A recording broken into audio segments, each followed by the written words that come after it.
Hello and hi, I'm here again, Jennifer Smith, True Love Scam Recovery, Narcissistic Abuse Unwound. I've had a lot of requests coming in for topics to talk about in these shorty podcasts. So I'm going to start with some of those. And this particular topic is tough because it's not about ourselves being involved or ensnared by one of these parasitic predators, but us standing on the sidelines observing someone we love and care about in one of these predicaments.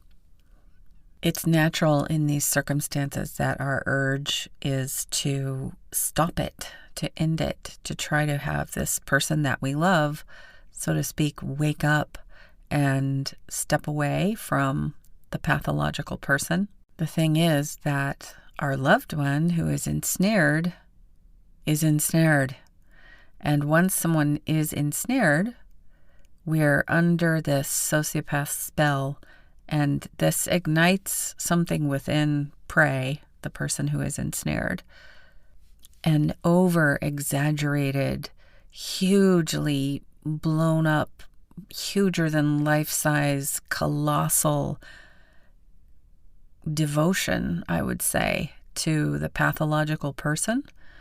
We think it's love. I don't believe that that is what it is now at this point, far and away removed from my own experience with a parasitic predator. But being normal human beings, we don't really know what else to call this overwhelming feeling of believing we have found the most amazing person on the earth. They are more amazing than we could have ever imagined any person could ever be. So if we have a loved one who is under this spell, what's going to happen if we start to say something about the pathological person is that they are going to reject us. They're going to side with the pathological person. In addition, they're going to tell that parasite what we said. And that is going to put the parasite in double time action towards blocking us from our loved one's life.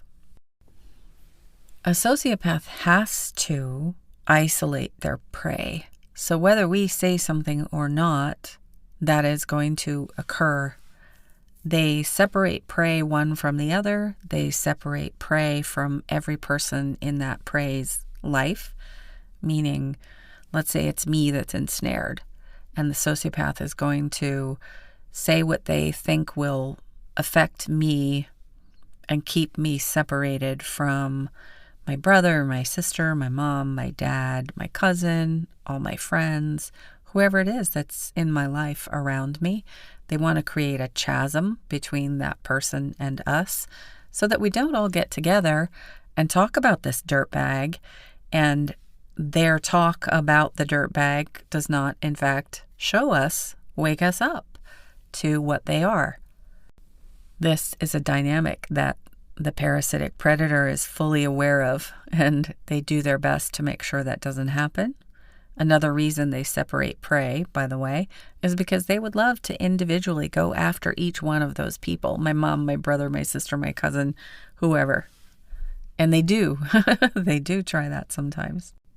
It is heartbreaking to watch someone we love be under the spell of a sociopath. I have experienced it myself. Let's say you have this person you love and you realize their new boyfriend or girlfriend is pathological.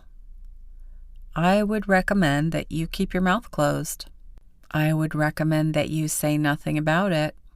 And this will be very, very, very hard to keep quiet about.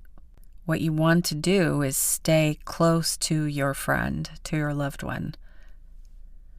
To stay as close as possible, to keep an opening so that you are allowed, so to speak, to remain in that person's life. And I mean, be allowed to by the pathological person. You want the pathological person to perceive you as safe. You don't want to seem like a threat to their entire scam by suggesting that they are weird, strange, abnormal, scary, abusive, using your loved one.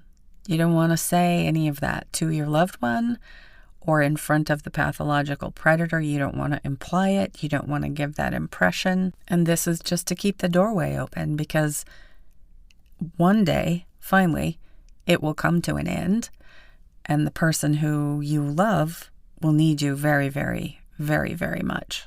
So staying neutral, staying supportive, being present in that person that you love in their life as much as possible while they're under the spell of a pathological predator is the key.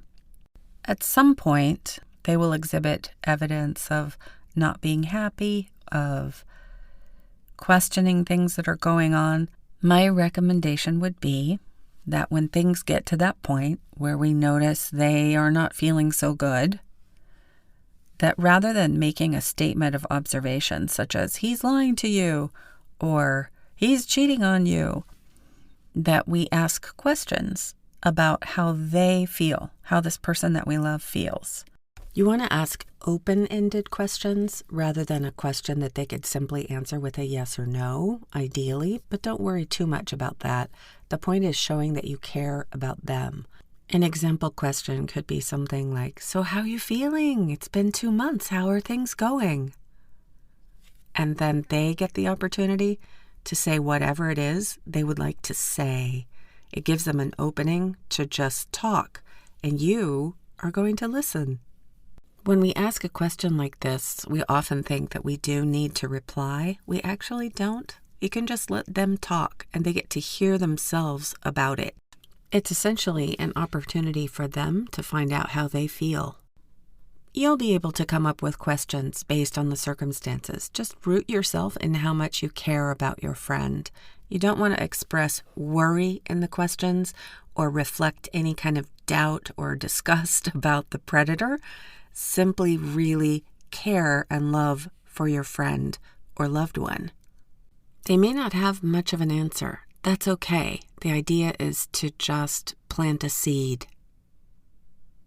You don't want to force them into a position where they have to say, yeah, this person's abusing me, because that is very difficult and it takes a while for a lot of us. And personally, being abused was not ever a concept that I used in my entrapment with a sociopath. I immediately saw it as a crime of fraud and misrepresentation. So basically, you want to be neutral, you want to be there for them, leave an opening so that you can stay in communication with them, not seem a threat to the maniac so that that is accommodated, that space. And when the time is right and you're on your own with them, not in front of the nutbag, to ask questions. And that is the best we can do. That is the most we can do. That and pray. If prayer is something you do, pray. If meditation is something you do, meditate. I mean, whatever energy we have, whatever we can put towards their well-being, do that internally in our own way and trust their life. Have faith in them because they will come out of it and they can recover and restore their lives. And if you are witnessing it as someone who has gone through it yourself, you will be there. You will be there at that time to guide them through what this really was and in the direction that will get them back together. Keep in mind, they will be in trauma and you will also experience trauma. Please take care of yourself in every possible way. Unfortunately, it is impossible to be in the presence of a sociopath and not feel trauma. It is impossible to be around someone who is traumatized by a sociopath and not feel traumatized yourself. My hope is that no one really has to experience this. I wish we didn't live in a world with these predators, this natural predator that seems to be here right alongside us. But here they are, and I do firmly believe that the more of us that know exactly what this is, what this means, what this looks like, and very profoundly understand the mind of this pathology, then suddenly, at some point in time, when enough of us know, everyone will know. I mean everyone. I mean, people will not have to go through this to find out what it is. It'll simply be information that's already in our bodies. We will be able to recognize these monsters from a zillion feet away, 2 feet away, whatever it is. And then when we really know what they are, we are useless to them. Please anytime email me, jennifer@truelovescam.com, with any questions you might have or requests for podcasts. And as always, sending all good things. This is Jennifer Smith, True Love Scam Recovery, Narcissistic Abuse Unwound.